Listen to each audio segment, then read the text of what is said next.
বন্ধুরা, স্বাগত জানাই আপনাদের সকলকে। একটি বিষয় আমাকে একজন বলেছেন, বিষয়টি বেশ ভালো লাগলো আমার, তাই একটু এই বিষয়টি একটু সংক্ষেপে একটু আলোচনা করছি।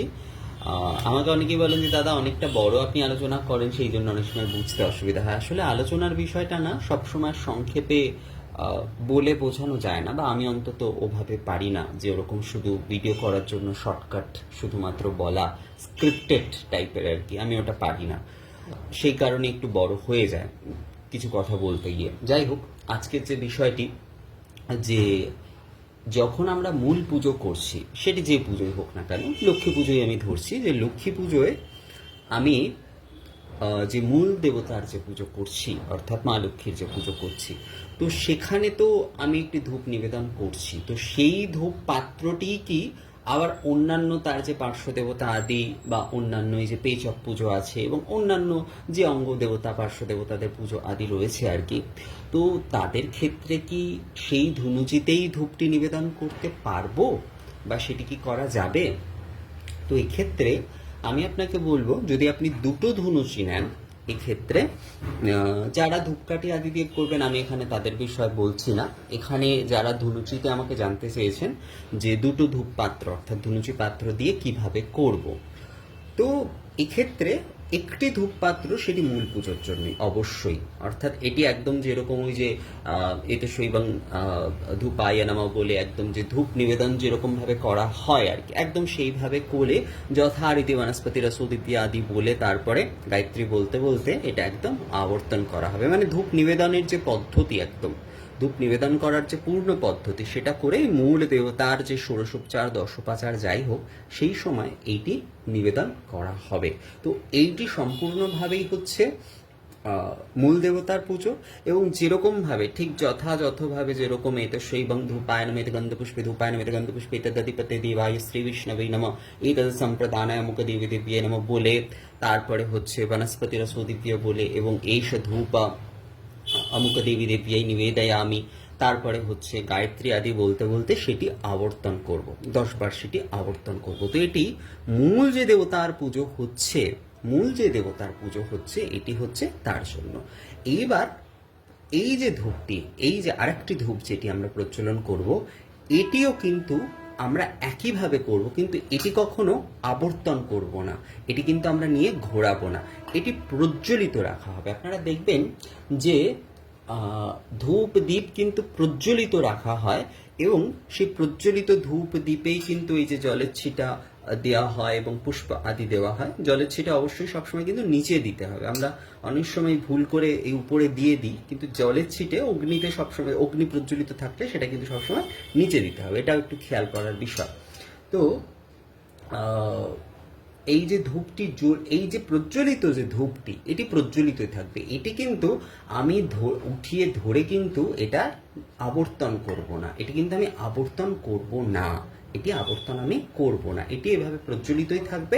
এবং যাবতীয় যার যার পুজো হবে এই ধূপটি প্রজ্বলিত থাকবে, এবং এতেই ওই গন্ধপুষ্প আদি সহকারে সমস্ত কিছু যাই হোক আর কি, বলতে গেলে এই ধূপে আমরা জলের ছিটে এবং অক্ষত পুষ্পানি দিয়ে এটি আমরা নিবেদন করব, এটি আবর্তন আমরা করব না।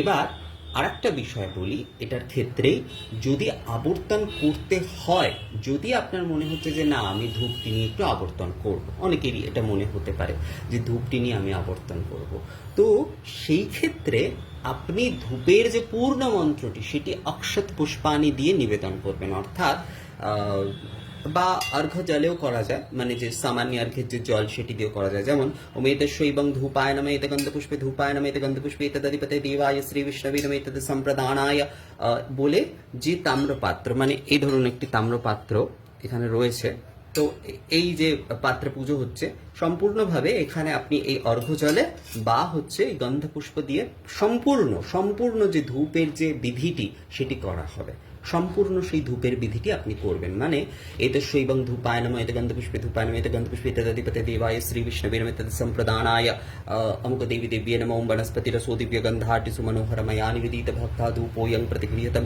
এইষ ধূপ অমুক দেবী দেব্যে নিবেদয়ামি। এই বলা হয়ে গেল, আপনার অক্ষত পুষ্পানি দিয়ে আপনার এখানে নিবেদন করা হয়ে গেল। এইবার হচ্ছে আমি ধূপটি নিয়ে এইবার আমি হচ্ছে আবর্তন করব, এইবার আমি ধূপটি দেখাবো, ধূপটি কিন্তু এবার আমি দেখাবো। এইটিতে কিন্তু ধূপের উপর কিন্তু আমি ওই জিনিসগুলি দেব না। যদি আপনি আবর্তন করেন সেই ক্ষেত্রে কিন্তু ধূপের উপর জিনিসগুলি দেওয়া হবে না, সেটি কিন্তু এখানে দেওয়া হবে। আমাদের শাস্ত্রে একটি বিষয় বলা হয়েছে যে যদি অধিক মানে অধিক পুজোর সময় অর্থাৎ অনেককে নিবেদন আদি করতে হচ্ছে, তো সেই ক্ষেত্রে তো সবগুলি বন্দোবস্ত করা সম্ভব নয়, সেটা নৈবেদ্য হোক, দীপ হোক বা ধূপ হোক, যাই হোক না কেন। তো সেই ক্ষেত্রে গন্ধপুষ্প বা জল দিয়ে কিন্তু মানে যে অর্ঘ্যপাত্রের যে জল, তা দিয়ে কিন্তু আমরা সম্পূর্ণটা পুজো করতে পারি, তা দিয়ে কিন্তু আমরা সম্পূর্ণ পুজোটি করতে পারি।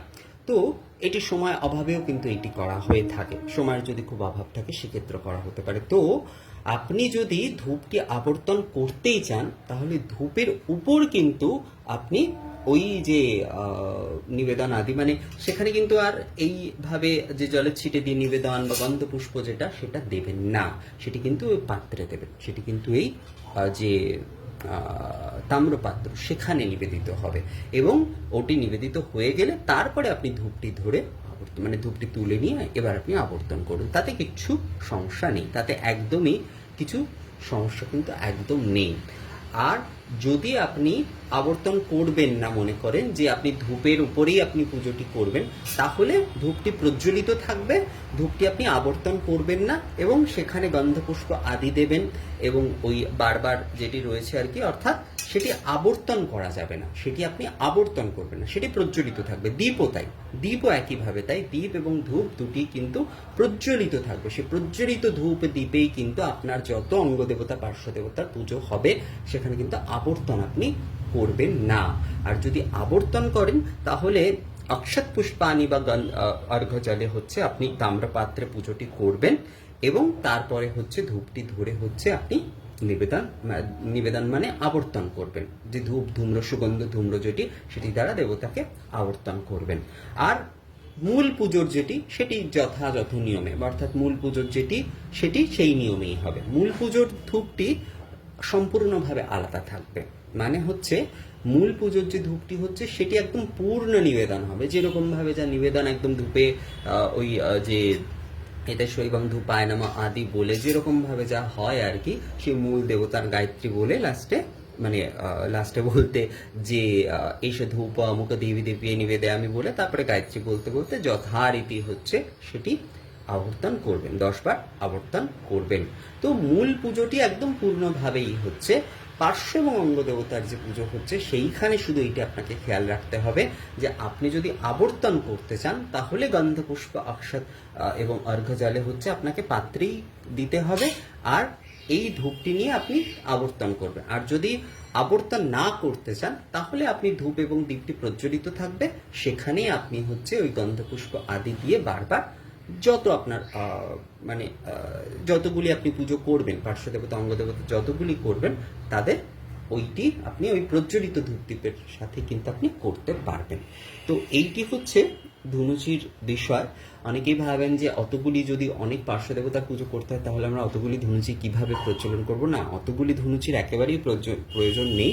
মূল পুজোর একটি এবং অঙ্গ দেবতা এবং পার্শ্ব দেবতা আদিদের জন্য একটি রাখলেই চলবে।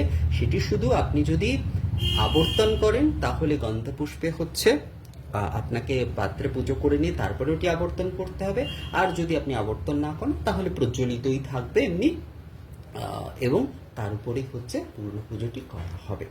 তো এই হচ্ছে বিষয়, আশা করি বিষয়টি আপনারা বুঝতে পেরেছেন। আর এ বিষয়ে যদি আপনাদের আর কোনো বক্তব্য আদি থাকে বা আপনারা কিছু আমাকে বলতে চান তাহলে কমেন্ট করতে পারেন। পরবর্তী আবারও কোনো ভিডিওতে আপনাদের সঙ্গে কথা হবে, ততক্ষণের জন্য নমস্কার।